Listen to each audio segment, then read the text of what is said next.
وفاقی وزیر اطلاعات و نشریات فواد چودھری اسلام آباد میں میڈیا سے گفتگو کر رہا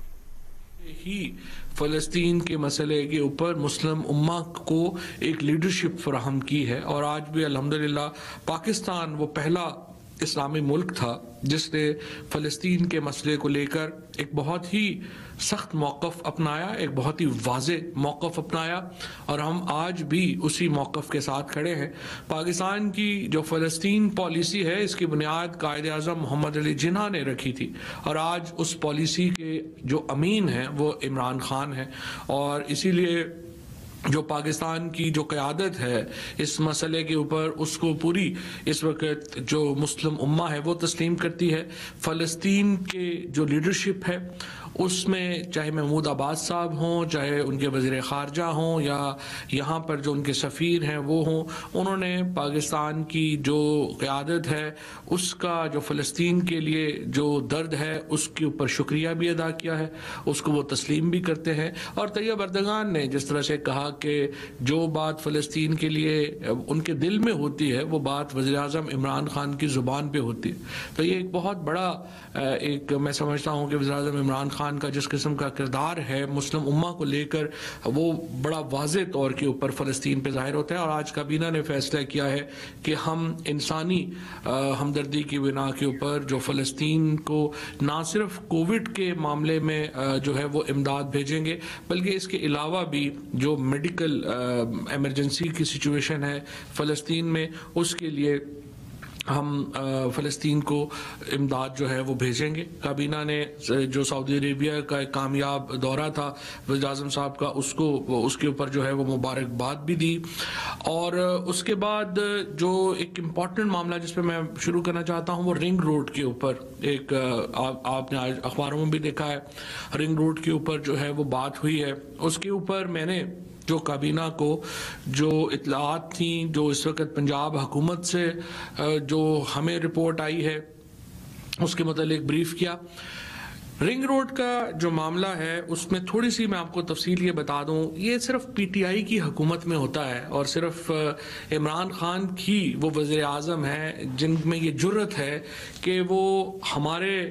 ایسے معاملات کے اوپر بھی وہ بڑے دلیرانہ اقدامات لیتے ہیں جو عمومی حکومتیں نہ کرتی۔ پیپلز پارٹی اور نون لیگ کی اگر حکومت ہوتی تو میڈیا چیخ کے گلے بیٹھ جاتے، پر سوال نہیں پیدا ہوتا کہ اس کا کوئی تحقیقات ہو جاتی، کسی کے خلاف کوئی ایکشن ہو جاتا۔ یہی وہ نظام کی تبدیلی ہے جس کا پی ٹی آئی نے وعدہ کیا تھا، اور یہی نظام کی تبدیلی ہے جو آپ دیکھ رہے ہیں کہ اس حکومت کے دوران اگر کوئی سکینڈل کی بات آتی ہے، کسی سکیم کی بات ہوتی ہے تو اس پہ بڑے اعلیٰ پر تحقیقات ہوتی ہیں اور ذمہ داروں کے تعین کے لیے سنجیدہ اقدامات کیے جاتے ہیں۔ یہی وہ طرح امتیاز ہے اس حکومت کا جو پیپلز پارٹی اور پی ایم ایل این دینے میں ناکام رہیں، اور آج الحمدللہ پاکستان کے اندر عمران خان کا یہ ایک جو نقطہ نظر ہے کہ تمام لوگ چاہے جتنے بھی طاقتور ہوں انہیں قانون کے سامنے آنا ہے، قانون کے برابر ہونا ہے، اس کو جس طریقے سے وزیر اعظم نے امپلیمنٹ کیا ہے اس کی کوئی اور مثال جو ہے وہ آپ کے سامنے اس طرح کی مثال جو ہے وہ آپ کو نہیں ملتی۔ جو ایک میں تصحیح کر دوں فلسطین کے معاملے میں، تصحیح نہیں بلکہ ایک انفارمیشن ایڈ کر دوں، اس وقت جو وزراء خارجہ انقرہ میں موجود ہیں وہ پاکستان، ترکی، فلسطین اور سوڈان کے ہیں، اور انڈونیشیا کے وزیر خارجہ بھی شاید وہاں پہنچ رہے ہیں، تو 5 مسلم ملکوں کے وزراء خارجہ جو ہیں وہ اکٹھے آگے نیو یارک جو ہیں وہ جائیں گے۔ یہ ایک اضافہ تھا اس انفارمیشن میں جو ابھی ایک تازہ ترین اطلاع ترکی سے آئی ہے، تو میں نے کہا وہ بھی آپ کو جو ہے وہ ایڈ کر دوں۔ تو واپس رنگ روڈ کی طرف آتے ہوئے، یہ جو ایک معاملہ ہے رنگ روڈ کا، اس کی ابتدا 2017 میں ہوئی۔ یہ پروجیکٹ تو کچھ دیر پہلے کنسیو ہوا تھا، لیکن اس کی 2017 میں یہ منصوبہ بنایا گیا، اور یہ منصوبہ بڑا اچھا منصوبہ ہے۔ اس کا مطلب یہ ہے کہ راولپنڈی کے ارد گرد ایک سڑک بنائی جائے تاکہ جو ہیوی ٹریفک آتی ہے اس کو راولپنڈی کے اندر سے نہ گزرنا پڑے، بلکہ وہ ایک بائی پاس لے کر پنڈی کے شہر سے باہر چلی جائے، اور پنڈی جو روات کی طرف سے آتی ہے یا موٹر وے کی طرف سے سے آتی ہے, جنہوں نے موٹر وے پہ جانا ہے, آگے پشاور جانا ہے یا باقی جگہوں پہ جانا ہے, ان کو بھی اندر سے جو ہے وہ نہ گزرنا پڑے. 2018 میں یہ جنوری 2018 میں یہ پروجیکٹ جو ہے اس کی جو پرپوزل ہے وہ الاؤ ہوئی. ابتدائی پرپوزل جو ہے وہ الاؤ 2017 میں یہ پروجیکٹ کنسیو ہوا. 2018 میں اس کی جو ابتدائی الائنمنٹ ہے وہ اپروو ہوئی. اس کے بعد 2019 میں ہوا یہ کہ یہ اسکیم شروع کیسے ہوا. یہ اسکیم, اس کی ابتدا یوں ہوئی معاملے کی کہ وزیر اعظم صاحب کو ایک انونیمس میسج آیا جس میں انہوں نے کلیم کیا کہ میں انجینئر ہوں راولپنڈی میں کسی پروجیکٹ میں, اسی پروجیکٹ میں وہ کام کرتے ہیں, اور انہوں نے وزیر اعظم صاحب کو یہ لکھا کہ اس پروجیکٹ کی جو الائنمنٹ ہے اس کو تبدیل کیا گیا ہے, اور خصوصاً اس میں جو سنگجانی کا پوائنٹ ہے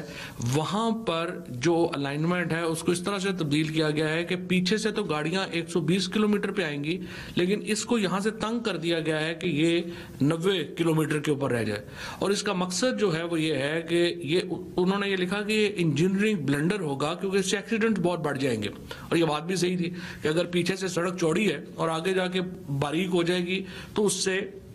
لاہور میں کئی جگہوں پہ یہ جو ہمارے بنے ہیں انڈر پاسز, وہاں پہ لوگوں کو اچھی طرح معلوم ہے کہ کس طرح سے یہ مسائل جو ہیں وہ درپیش ہوتے ہیں. اس میں وزیر اعظم صاحب نے اس کے اوپر ایک ابتدائی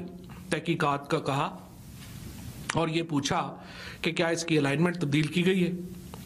تو اس کے اوپر ان کو کہا گیا کہ نہیں جی, کوئی الائنمنٹ تبدیل نہیں کی گئی. وزیر اعظم صاحب نے اس کے اوپر ایک انڈیپینڈنٹ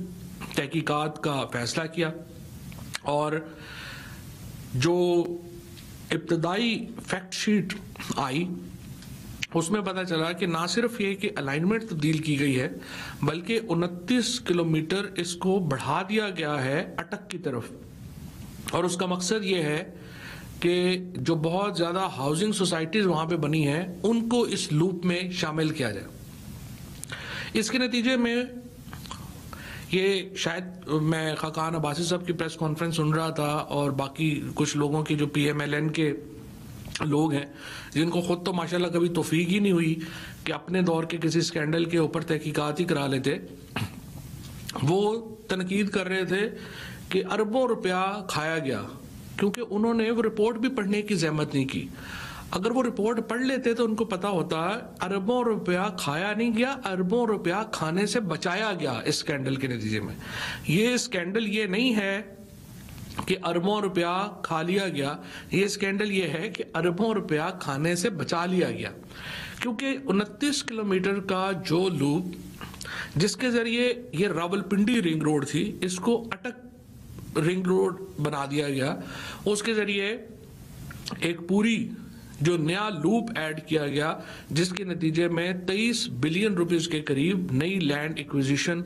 کی جانی تھی, جس میں اٹک کی جو بہت بڑی زمین ہے اس کو بھی شامل کیا جانا تھا. اور اس کے نتیجے میں ایک سرکاری خزانے کو تو نقصان, یہ ابھی جو 2.3 بلین ایکویزیشن میں دیا گیا ہے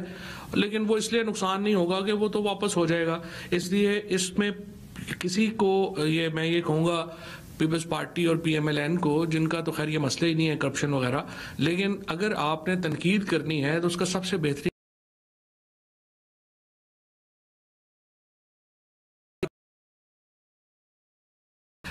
اس کے اوپر جو ابتدائی رپورٹ آئی ہے اس کے مطابق یہ الائنمنٹ تھا, اور اس الائنمنٹ کا مقصد یہ تھا کہ 29 کلومیٹر نئی سڑک اس میں ایڈ کر دی جائے تاکہ بعض جو ہاؤسنگ سوسائٹیز ہیں ان کو براہ راست فائدہ جو ہے وہ پہنچایا جا سکے. اب اس میں نہ تو زلفی بخاری صاحب کا اس رپورٹ میں کوئی تذکرہ ہے, نہ ہی غلام سرور خان صاحب کا کوئی تذکرہ ہے. سوشل میڈیا کے اوپر چونکہ پاکستان کے اندر یہ رواج نہیں ہے کہ جب تک حکومت کے وزیر مشیر شامل ہونا ہو تو اسکیم کیسے ہو سکتا ہے, لہٰذا سوشل میڈیا کے اوپر اور ان کے اوپر وزراء کے نام لیے گئے. زلفی بخاری ایک اوورسیز پاکستانی ہے اور ان کے ننہال کی زمین، ان کے ننہال گاؤں کا جو زمین ہے اور جو توقیر شاہ صاحب ہیں وہ ان کی زمین اس سے فائدہ اٹھاتی ہے، لیکن زلفی بخاری کا اس معاملے سے اس لیے کوئی تعلق نہیں ہے کہ ان کا جو توقیر شاہ صاحب کی فیملی ہے ان کے ساتھ کوئی تعلق واسطہ ہی نہیں ہے، ان کی آپس میں کوئی جو ہے اس طرح کی کلوزنس نہیں ہے کہ جس میں وہ ان کو فائدہ پہنچانے کے لیے جو ہے وہ کچھ ایسا کام کرتے، لیکن اس کے باوجود یہ بھی صرف پی ٹی آئی میں ہی ہوتا ہے کہ انہوں نے ریزائن کیا، جس طرح سے اس سے پہلے ڈاکٹر بابر اعوان نے ریزائن کیا، اس سے پہلے علیم خان نے ریزائن کیا، اس سے پہلے سبطین صاحب نے ریزائن کیا کہ میں یہ جو جب تک تحقیقات مکمل نہیں ہوتی ہیں میرا وہاں پہ رہنا مناسب نہیں ہے۔ سو میں یہ سمجھتا ہوں کہ زلفی بخاری صاحب نے ایک ہائی مورل گراؤنڈ لیا اور انہوں نے خود کو اس سے علیحدہ کیا۔ غلام سرور خان صاحب کا جہاں تک بات ہے، انہوں نے پوری طرح، وہ اب بھی کہتے ہیں کہ اس ساری جگہ کے اوپر میری آپ 1 انچ بھی زمین بتا دیں اور میں اس کا ذمہ دار ہوں گا، لہٰذا یہ طے شدہ بات ہے کہ اس میں ابھی تک کی جو تحقیقات ہیں وہ بڑی واضح ہیں۔ اس میں پہلی بات، کسی کو پیسہ کھانے سے بچایا گیا ہے۔ یہ سکینڈل جو ہے وہ یہ نہیں ہے کہ اربوں روپے حکومت کے ڈوب گئے ہیں، یہ سکینڈل یہ ہے کہ اربوں روپے حکومت کے بچا لیے گئے ہیں۔ جو وزیر اعظم صاحب کو شکایت ملی اس کے اوپر کارروائی ہوئی اور اس طرح سے ایک بڑا سکیم ہونے سے بچ گیا۔ نمبر 2، جو ہمارے کوئی مشیر یا وزیر اس میں شامل نہیں ہے اور ابتدائی تحقیقات میں کسی قسم کا ان کا جو نام ہے وہ نہیں آتا۔ زلفی بخاری صاحب نے جو ریزائن کیا ہے وہ as a moral high ground کیا ہے اور انشاءاللہ وہ اس سے میں جو ہے وہ سرخرو ہوں گے، اور مجھے یقین ہے جہاں میں ان کو، جتنا میں ان کو ذاتی طور پہ بھی جانتا ہوں، وہ جس قسم کے آدمی ہیں وہ بالکل اس معاملے میں وہ ان کا کوئی تعلق جو ہے وہ آئے گا نہیں۔ تیسری بات یہ ہے کہ جو متعلقہ افسران ہیں، اصل بات یہ ہے کہ جب وزیر اعظم نے ایک ذمہ داری سے پوچھا کہ آپ نے الائنمنٹ چینج کی ہے یا ان کو جو رپورٹ دی گئی اس میں پوچھا گیا، تو انہوں نے تو صاف کہہ ہی دیا کہ کوئی الائنمنٹ چینج نہیں کی گئی، اور اسی سے ہی پھر آگے جو معاملات ہیں وہ چلے اور وہ سامنے آ گیا۔ بہرحال اس کے اوپر اینٹی کرپشن کو اور جو متعلقہ ادارے ہیں وہ اب اس کی مکمل تحقیقات جو ہے وہ کرنے جا رہے ہیں اور اس کے مطابق جو ہے یہ معاملہ آگے بڑھے گا۔ اس کے بعد الیکشن کمیشن کے رپورٹ لے ڈاؤن کی جا رہی ہے جو 2019-20 کی پارلیمان کے اندر۔ الیکشن کمیشن میں ہمارا جو مدعا ہے وہ یہ ہے کہ الیکشن کمیشن کے جو اصلاحات ہیں وہ بہت ضروری ہیں اور ای وی ایم مشینز کو ہم لے کے آنا چاہتے ہیں، اس کے لیے آرڈیننس بھی جاری ہو چکا ہے۔ اس ہفتے اسپیکر صاحب اور ہماری جو پارلیمنٹری افیئرز منسٹری ہے وہ ہمارے جو پارلیمنٹری رپورٹرز ہیں ان کو اور جو پارلیمانی لیڈرز ہیں ان کو دعوت دے گی کہ وہ ای وی ایم مشینز کا خود مشاہدہ کر لیں اور دیکھ لیں کہ یہ مشین جو ہے وہ کس طرح سے دھاندلی روکنے میں مومد و معاون ثابت ہوگی۔ دیکھیے، جب پہلے الیکشن ہوئے 2018 میں تو جو اپوزیشن تھی اس کا کہنا تھا الیکشن اس لیے ہم ہارے ہیں کہ آر ٹی ایس بیٹھ گیا۔ اس کے بعد انہوں نے کہا کہ ہم الیکشن اس لیے ہارے ہیں کہ بعض جگہوں پہ اداروں کے لوگ جو ہیں وہ پرچیاں لگا رہے تھے۔ پھر انہوں نے کہا ہم اس لیے الیکشن ہارے ہیں کہ فارم 46 اویلیبل نہیں تھا۔ اب آ کر 2 سال بعد وہ کہہ رہے ہیں کہ اصلاحات کی اس لیے ضرورت نہیں ہے الیکشن میں کہ یہ تو پری پول ریگنگ ہوتی ہے، پول والے دن تو ریگنگ ہی نہیں ہوتی۔ تو بہت بڑا ڈپارچر ہے اپوزیشن کا اپنے بیانیے سے، اپنے نیریٹو سے جو انہوں نے شروع میں لیا اس سے۔ اس کی وجہ کیا ہے؟ اس کی وجہ یہ ہے کہ جب انہوں نے کہا کہ آر ٹی ایس سسٹمز بیٹھے ہیں، ہم نے کہا اچھا بتائیے کن حلقوں میں بیٹھے ہیں؟ کوئی حلقہ وہاں پہ رپورٹ نہیں کیا گیا۔ پھر کہا گیا کہ نہیں وہاں پہ ہمیں فارم 45 46 نہیں ملے۔ ہم نے کہا اچھا بتائیے کون سے حلقوں میں فارم 45 46 نہیں ملے؟ ایک بھی فارم نہیں ملا۔ پھر کہا کہ نہیں ایکچولی وہاں پہ کئی جگہوں پہ اداروں کے لوگ جو ہیں وہ مورے لگا رہے تھے اور ہمارے پاس ان کی ویڈیوز ہیں۔ ہم نے کہا اچھا وہ ویڈیوز دے دیں کہاں پہ ہوا، وہ ویڈیوز جو ہیں کوئی نہیں ہے۔ اس کے بعد الیکشن کمیشن سے چیک کیا تو پتہ چلا کہ پنجاب میں کل 25 پٹیشنز جو ہیں وہ فائل ہوئی، ان 25 میں سے 13 پی ٹی آئی کے لوگوں نے کی ہوئی تھی۔ اور اگر آپ مارجنز دیکھیں جو پی ٹی آئی کے لوگ جن سے الیکشن ہارے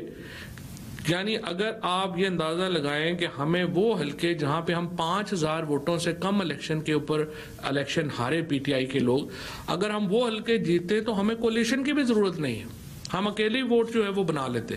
اور یہ سارے معاملات اس لیے ہوئے کہ ہمارے ہاں جو الیکشن کا نظام ہے وہ شفاف ہونا چاہیے. کیا ہوتا ہے ڈسکا میں کیا ہوا، ابھی کراچی میں کیا ہوا، 5 بجے پولنگ ختم ہو جاتی ہے، صبح 7 بجے تک رزلٹ ہی نہیں آتا. وہ کہتے ہیں کہ جی وہ ادھر لے گئے ہیں، وہ بیلٹ باکس ادھر اٹھا کے لے گئے ہیں، وہ ادھر لے گئے ہیں. تو اب اس کا سلوشن کیا ہے؟ سلوشن ہم کہہ رہے ہیں کہ الیکٹرانک ووٹنگ مشینز لے کے آتے ہیں تاکہ اگلے 20 منٹ میں ادھر الیکشن ختم ہوگا، اگلے 20 منٹ میں آپ کے حلقے کا الیکشن ڈکلیئر ہو جائے گا. اگر آپ کے پاس اور سلوشن ہے، آپ اس کو نہیں مانتے تو وہ آپ وہ لے کے آ جائیے، ہمیں بتائیے کہ نہیں اس کو ہم نہیں مانتے. سو اس وقت جو اپوزیشن کی جو نیریٹو ہے یا بیانیہ ہے اسپیشلی الیکٹورل ریفارمز کے اوپر، وہ بہت نہ صرف غیر سنجیدہ ہے بلکہ اس سے ثابت یہ ہوتا ہے کہ یہ صاف شفاف الیکشنز پہ یقین ہی نہیں رکھتے. نون لیگ تو خیر زندگی میں کبھی شفاف الیکشنز میں برسر اقتدار نہیں آئی. یہ وہ واحد پارٹی ہے جس کو 1990 میں سپریم کورٹ ڈکلیئر کر چکی ہے کہ انہوں نے منظم دھاندلی کی الیکشن میں الیکشن جیتنے کے لیے. 1988 کا الیکشن بھی جس طرح سے اسلامی جمہوری اتحاد نے لڑا، 1990 کا الیکشن بھی جس طرح سے پی ایم ایل این نے لڑا، پھر 1997 کا الیکشن جس طرح سے نواز شریف صاحب نے لڑا، یہ سب کے سامنے ہے. میں وہ قصے کہانیاں کھولنا جو ہے وہ نہیں چاہتے، اور اس لیے یہ الیکٹورل ریفارمز پہ یقین نہیں رکھتے کہ ان کو لگتا ہے کہ جب بھی شفاف الیکشن ہوں گے تو ہم الیکشن ہاریں گے، لہٰذا یہ تو نہیں یقین رکھتے. لیکن منڈے سے ہم اس کے اوپر ایک تفصیلی بحث کا آغاز کرنا چاہتے ہیں. اور جو جمعے کا دن چونکہ اظہار یکجہتی فلسطین کا دن ہے، اور جمعے کو ہم نے پہلے تو میں یہ بھی سمجھتا ہوں کہ کل پارلیمان نے جس طرح سے فلسطین کے حق میں ریزولوشن کی وہ بھی ایک بڑا